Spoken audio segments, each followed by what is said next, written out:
This is TWiT. Mr. Ivan Oprenchurch. I practiced it. I probably messed that up. I'm going to say Oprenchurch, and he can correct me. He is the Director of Product Management at VMware. Ivan, thank you very much for joining us on This Week in Enterprise Tech. Did I even get close to the right pronunciation? Close enough. It's Oprenchurch. But everybody gets it wrong, so I'm used to it, and it was close enough. Oh, fantastic. Well, welcome. Now, you are the Director of Product Marketing at VMware Cloud on AWS. Now, that combination may sound really short, but it's actually super, super important. Your team has been working on making VMware and VMware-enabled applications work on Amazon's Web Services. Tell me what this process was like. How long did this take? So we started working with AWS about, at this point, 2.5 years ago. We announced the product 6 months ago at VMworld.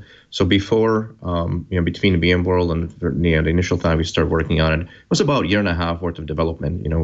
Definitely a large investment on our side, a large investment in engineering on AWS side to bring the service together. Yeah. Now, everyone here who's listening or watching the show, we know what AWS is. We've actually had them as a sponsor of the network. But let's do a quick beginner's guide to AWS. We know that AWS is Amazon's Web Services. It's their way of offering dynamically allocated resources to those people who want to run things in the cloud. What operating systems are currently supported by AWS?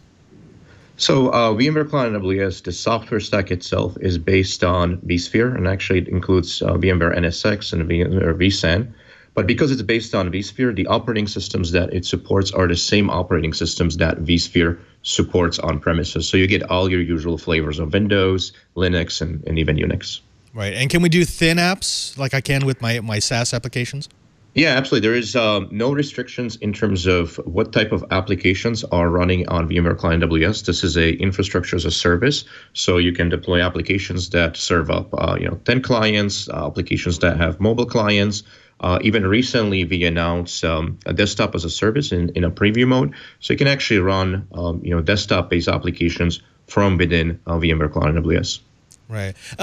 I was just at Enterprise Connect 2018 in Orlando, Florida, where we've got a lot of UCaaS vendors offering their wares. And one of the big trends is companies who say, we're doing security first now. We're not doing security as an add-on. It's not something that we hand the product to a team and then they figure out how to secure it. They actually start with security and then they build the service on top of that. So I'd have the same concerns about running anything on AWS.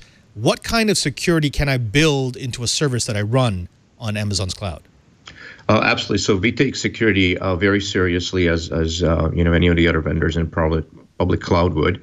Now, in terms of VMware Cloud and AWS, let me kind of break it up into a couple of different areas. And security is also a very large topic. So a couple things there. So VMware Cloud and AWS, the environment itself, when it comes to privacy, confidentiality, and so forth, we have a number of built-in features, whether that's things like NSX and firewall that comes in that our customers can take advantage of.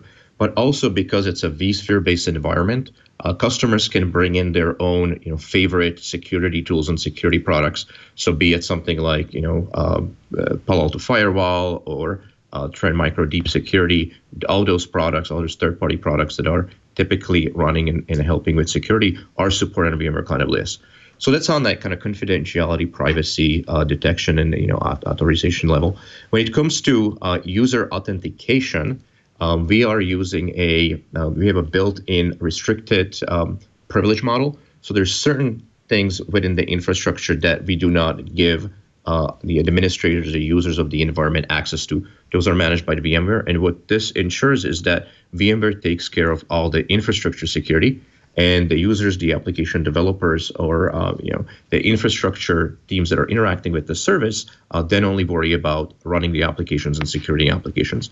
So that's within the service. Now, for developers that want to run applications in the VMware Cloud AWS environment and want to take advantages of the AWS services that our environment is sitting next to, there's also a number of different security options that they have. So in terms of the authorization and authentication, we rely on the AWS identity and access management. This allows customers to create users and groups that give them access to specific AWS services.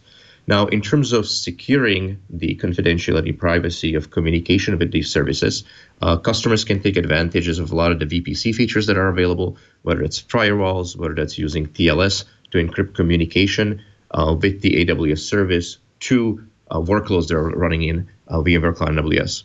So that's kind of the second area. The third area, we are very big. Our offering is, we consider offering as a hybrid cloud, where we allow our customers to connect their VMware Cloud and AWS environment back to what they might be running on premises through a new VMware feature called hybrid link mode.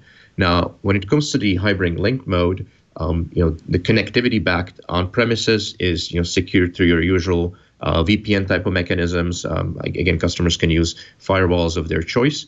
But also, in terms of authentication and authorization, we connect to the user domains that are being used on premises. So customers then essentially are leveraging the authorization, authentication, auditing mechanisms that they have for their on-premises vSphere deployment.